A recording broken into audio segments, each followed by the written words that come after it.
approve the agenda. Make a motion to approve the agenda. I'll second. All in favor? Aye. No. Reports. Is anyone in for Ms. Ruiz? We'll move on to you, Ms. Clark. Hello, my name is Gwen Cortez, and I'm Tropical Middle School Vice President, and today I'm going to discuss with you all what's been going around Tropical. On January 30th, Tropical had their semi-formal winter ball, with the final product being a success. Students were able to enjoy themselves on the dance floor and have some pizza and sandwiches. We were able to get our community discount cards and hoping to sell them soon. Finally,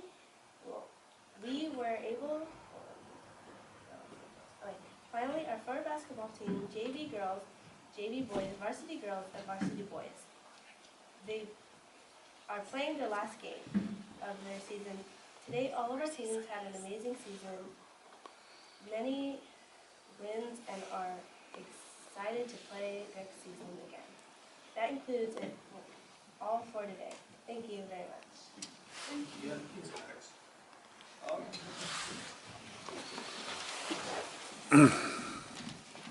Good evening, board. Good evening, friends and family and teachers. Tonight we are presenting our oral language students, and here to present our oral language students is our oral language coordinator, Mrs. Hahn.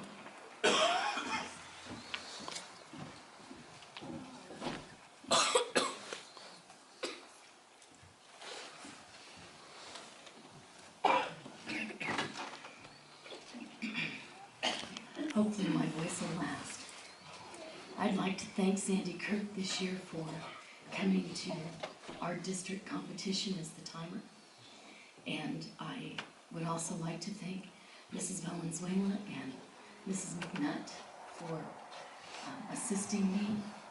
I had 52 parent interest forms this year just at West Park. I had 44 students show up for almost every practice, and 42 students were in the competition for West Park. In addition, we had 5 from Rosen Elementary, which was the first time since I left 9 years ago. So I appreciate Mrs. Hemis, who coached that this year. And most of all, I appreciate Mrs. Starkey and Mrs. Cisneros for talking her into it. But she had a great time, and Mrs. Hemis and Mrs. Notterman went to Bakersfield last Saturday to act as judges for our district, and I appreciate that. Because of Mrs. McNutt's great experience in assisting this year, when Mrs. Hargis said that she would like to see our 7th and 8th graders compete because she just thought they could do such a wonderful job. Mrs. McNutt said she would be interested in coaching at the 7th and 8th graders next year, so all around it was a very positive experience this year. We have our students who went to regionals. From the district level, there was first, second, third, and first place winners went to regionals. The first place in humorous solo was from Roseman Elementary, and I was very happy that one of those students could win the district level and go on to regionals. That was exciting for all of them. And so I'd like to call up our serious solo, Cadence Collette. She won first place in regionals, and she went on to Bakersfield last Saturday. Cadence.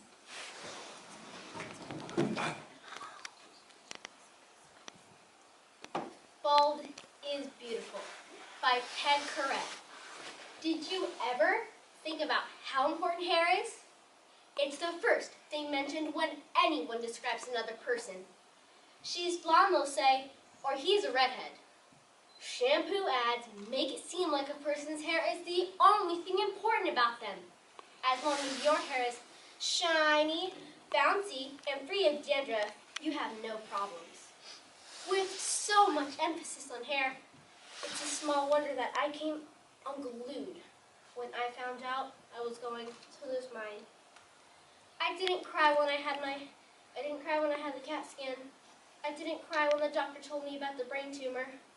But when I found out I had to have my head shaved, I cried.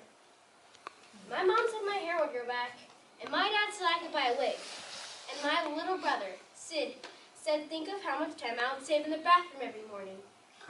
But my sister, Janie, was the only one who understood. She said it was terrible that I had to be bald, and she didn't blame me one bit for crying. The surgery went even better than expected. The tumor was small and not malignant. But when I woke up, I was weak and woozy. But for the first time in months, I didn't have a headache. But when I looked in the mirror, I almost threw up. I looked like one of those mannequin heads beauty shops displayed wigs on. I was smooth and white and round and ugly.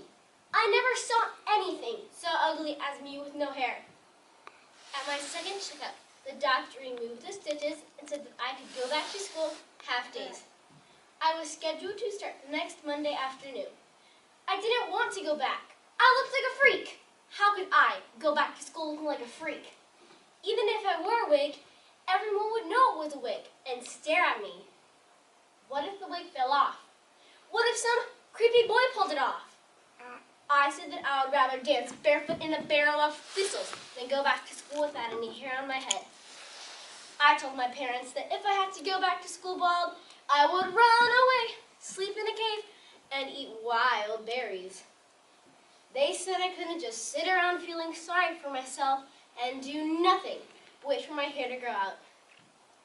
My mom said if I didn't want to wear a wig to school, I could wear a turban. I said a turban would be even worse than a wig and refused to do either one. My father said that I should be thankful I was alive and to quit complaining about my lack of hair. Janie didn't say anything. I'll be a freak for the next 6 months and I would never be happy again until I got my hair back. The minutes dragged by that morning. I dreaded walking into school and having everyone stare at me. I dreaded being different from all the other kids. I was miserable, and I knew when I got to school, I would be even more miserable. I couldn't eat any lunch. I just sat at the table, staring at my cheese sandwich and waiting for Janie. I had asked her to come home at noon and go back with me, so I wouldn't have to walk into school that first time alone. Maybe she wouldn't come. She probably decided she didn't want to be seen with a freak. Who could blame her?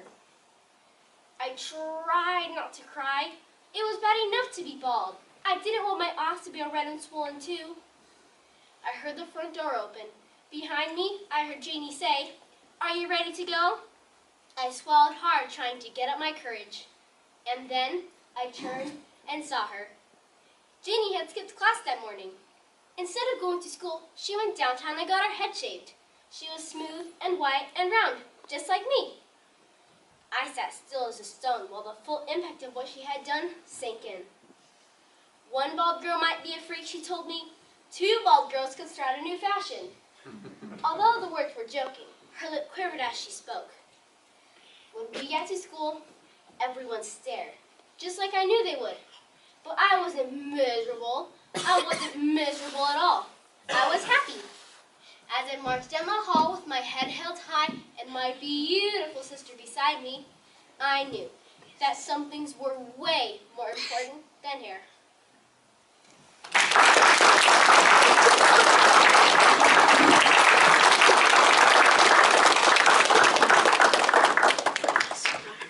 Next we have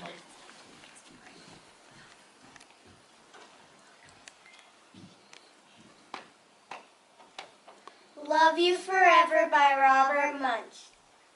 A mother held her new baby and very slowly rocked him back and forth, back and forth, back and forth. While she rocked him, she sang, I'll love you forever, I'll like you for always. As long as I'm living, my baby you'll be. The boy grew. He grew and he grew and he grew. He grew until he was 9 years old, and he never wanted to come in for dinner.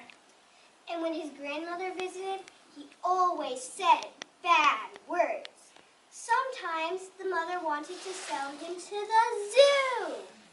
But at nighttime, when he was asleep, the mother opened the door to his room, crawled across the floor, looked up over the side of his bed, and if he was really asleep, she picked up that 9-year-old boy and rocked him back and forth, back and forth, back and forth. While she rocked him, she sang, I'll love you forever, I'll like you for always. As long as I'm living, my baby you'll be. The boy grew. He grew and he grew and he grew. He grew until he was a teenager. He had strange friends and he wore strange clothes. Sometimes the mother felt like she was in a zoo. But at nighttime, when he was asleep, the mother opened the door to his room, crawled across the floor, looked up over the side of his bed, and if he was really asleep, she picked up that great big boy and rocked him back and forth, back and forth, back and forth. While she rocked him, she sang, I'll love you forever, I'll like you for always. As long as I'm living, my baby you'll be. The teenager grew. He grew and he grew and he grew. He grew until he was a grown man. He left home and got a house across town. But sometimes on dark nights, the mother got into her car and drove across town. If all the lights in her son's house were out, she opened his bedroom window, crawled across the floor, looked up over the side of his bed, and if he was really asleep, she picked up that great big man and rocked him back and forth, back and forth, back and forth. While she rocked him, she sang, I'll love you forever, I'll like you for always. As long as I'm living, my baby you'll be. Well, that mother, she got older. She got older and older and older. One day, she called up her son and said, you better come see me because I'm very old and sick. The son went to his mother. He picked her up in his arms and very slowly rocked her back and forth, back and forth, back and forth. While he rocked her, he sang this song. I'll love you forever, I'll like you for always. As long as I'm living, my mommy you'll be. The sun stood for a long time at the top of the stairs that night. Then he went into the room where his very new baby daughter was sleeping. He picked her up in his arms and very slowly rocked her back and forth, back and forth, back and forth. While he rocked her, he sang, I'll love you forever, I'll like you for always. As long as I'm living, my baby you'll be.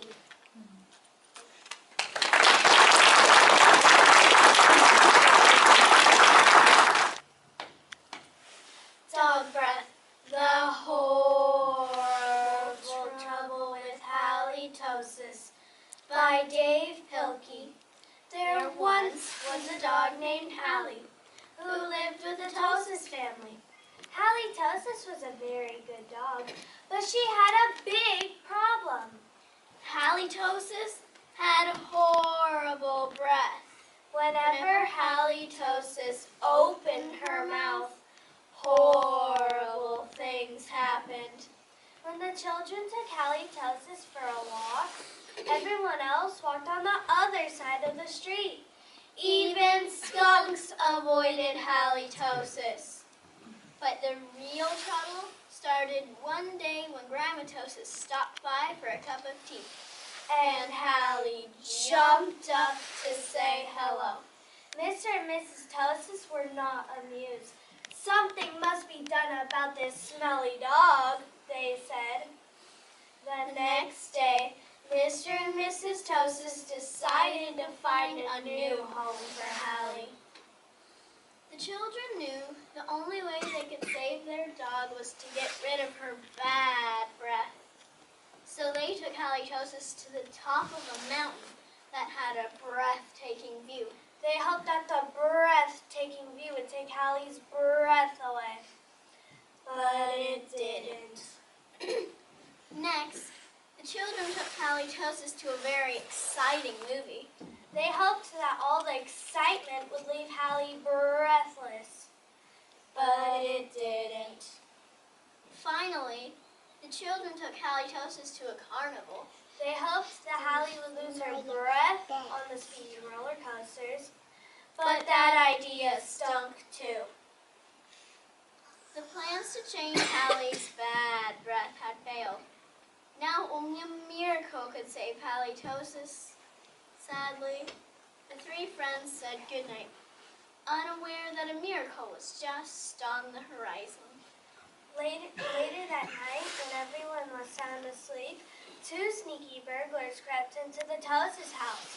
The two burglars were tiptoeing through the dark and quiet rooms when suddenly they came upon Hallie Tosis. Yikes, whispered one burglar. It's a big, mean, scary dog. Don't be silly, whispered the other burglar. That's only a cute little fuzzy puppy. The two burglars giggled at the sight of such a friendly little dog. That dog couldn't hurt a fly, whispered one burglar. Come here, Poochie Poochie, whispered the other. So Hallie came over and gave the burglars a nice big kiss. The next morning, the Tosis family awoke to find two burglars passed out cold on their living room floor. It was a miracle. The Tosis family got a big reward for turning in the crooks, and soon Hallie Tosis was the most famous crime-fighting dog in the country. In the end, Mr. and Mrs. Tosis changed their minds about finding a new home for Hallie. They decided to keep their wonderful watchdog after all, Because life without Hallie Tosis just wouldn't make any sense.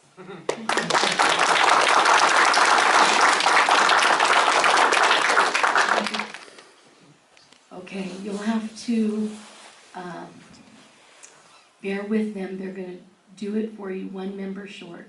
So we have our verse choir who earned 3rd place at regionals. Verse choir, come on up.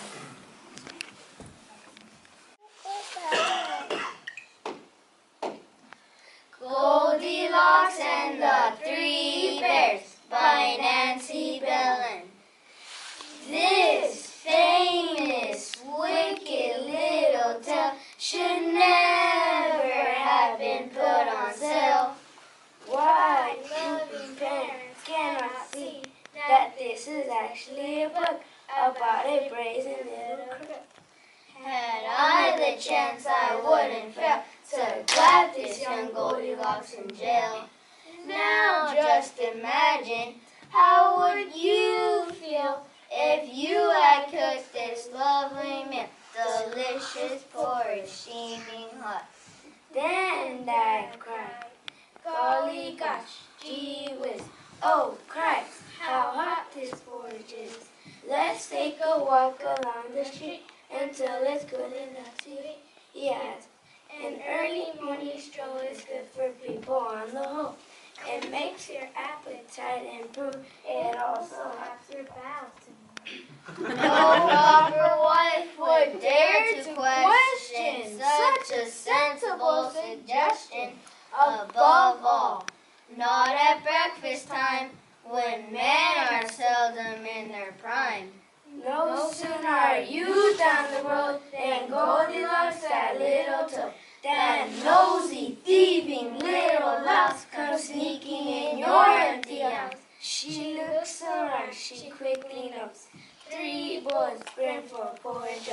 And while standing on her feet, she grabs a spoon and starts to eat. I say again, how would you feel if you had cooked this lovely meal and some delinquent little tot broke in and grabbed up the lot? But wait, that's not the worst of it. Now comes the most distressing bit. Deciding she would like good, she says, let's see which bed is best. Upstairs she goes and tries all day. Here comes the next catastrophe. Most educated people choose to rid themselves of socks and shoes before they clamber into bed. But Goldie didn't give a shred. Her filthy shoes were thick with grime, mud and mush and slush and slime. We're still upon the heel of one was something that a dog had done. I say again, what would you think if all this toy dirt and stink was smeared upon your eiderdown by this revolting little clown? Oh, what a tale, crime on crime. Let's check it for a second time. Crime 1, the prosecution's case. She breaks in and enters someone's place. Crime 2, the prosecutor knows she steals a bowl of boy jokes. Crime 3, she smears each spotless shoe with filthy messes from her feet. A judge will say without a blink, 10 years of hard labor in the clink. But in the book, as you will see, the little beast gets off scot-free. While tiny children near and far shout, goody, good, hooray, hurrah! Poor darling Goldilocks, they say, thank goodness she got away. Myself, I think I'd rather send young Goldie to a sticky end.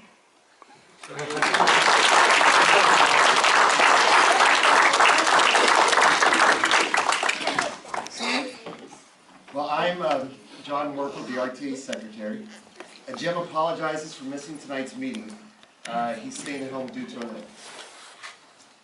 RTA has submitted a 2015-2016 calendar proposal to the district, which should have been shared with the board.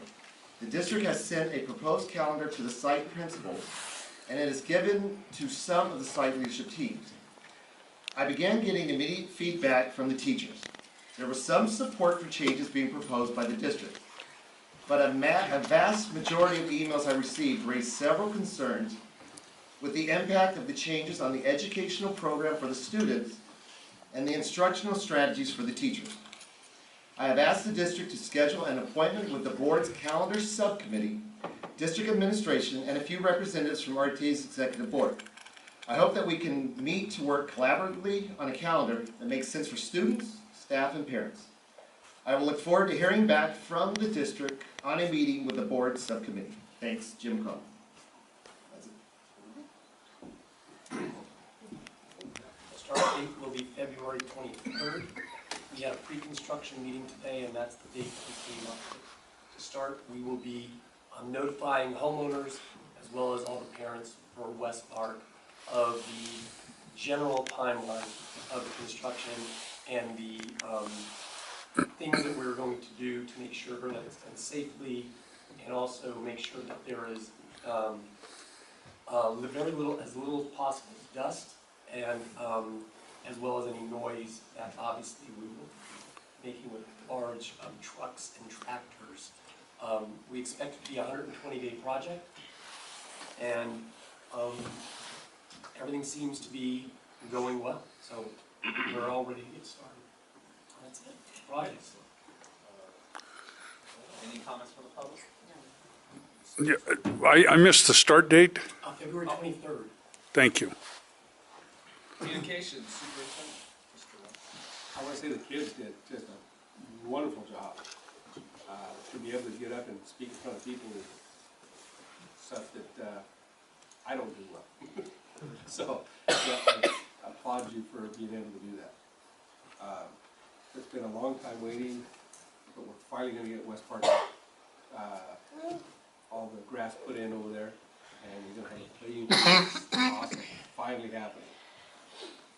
And I guess that's, I vote for having the kids make them happy.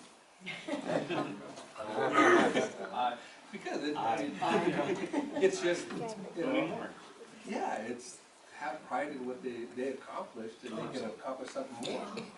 So I think it's good. All five of us. All five of us. Yes, I just throw that out there. Other than that, next, Mr. Starkey. Thank you all for guys able to go. It's just incredible in going there. Hopefully next year I'll be able to attend. Wasn't able to this year because my daughter decided to have her birthday party on the day and it just didn't work out. So it didn't work. Thank you all for coming outside. Yes, thank you. Bald is beautiful, and I like that little guy's hair, in case that's what I want, you know. Yeah, I can see that, Mr. Adams, Mr. Reader, your hair probably looked like that when you were younger, you know. And I have that little book that's really neat, you know, what my baby will be, and yeah. And I remember when your leg was broke, you know, so I was sitting there thinking, wow, and it wasn't that long ago. It was, but it wasn't. Second grade. And I also got it, if anybody needs a really cool place for the Tooth Fairy to hang out, Mr. and Mrs. Notterman's house. I was told that by Mrs. Pringle. Yes. I agree. Yes, yes. I will be sending a tooth there. I'm glad everybody's out here tonight. Thank you guys for all coming. Congratulations. Thank you for the Golden Bell. I wish I could have been there. Mr. Roney is, yeah, good stuff. But, and thank you, Mr. Mazur, for, you know, wearing your, you know, Mr. Mazur wore his Houston because he told me he could not afford the Chicago Bears. I think we should start a fund. You know, you give you a Walter Payton jersey or Jim McMahon, whoever you like, the Fridge, you know, somebody. You could walk around and throw your cold cuts on the floor. Yeah, my Houston one's autographed by David Carr. Well, see, there we go. Wow. There's that, yeah. Thank you for coming. I was so pleased to be able to be the timer at the oral language. It was awesome. And seeing the kids again, it was like seeing them the first time. They're so good, and they memorize that stuff. I have trouble memorizing my name sometimes, you know? And they're up here in front of people and doing, I mean, it's awesome. It was so great. And I know at West Park, there was quite an audience. And they did really well, really, really well. The wood shop, yes, I think our kids should do that. My son went through Roseman High School and he did the wood shop thing, and now he's got his own business doing cabinetry. So one thing can lead to another, and you know, besides that, I earned it. Let's make a cabinet for it, okay? Again, thank you for coming, and kids, you were awesome. Hills, the park and track will be open to the public. After school on weekends. After school on weekends, the gates will be open, so that's awesome. It helps everybody out. The carnival at the high school here was awesome. Mr. Holmes lost a competition to a sick teacher. Yeah.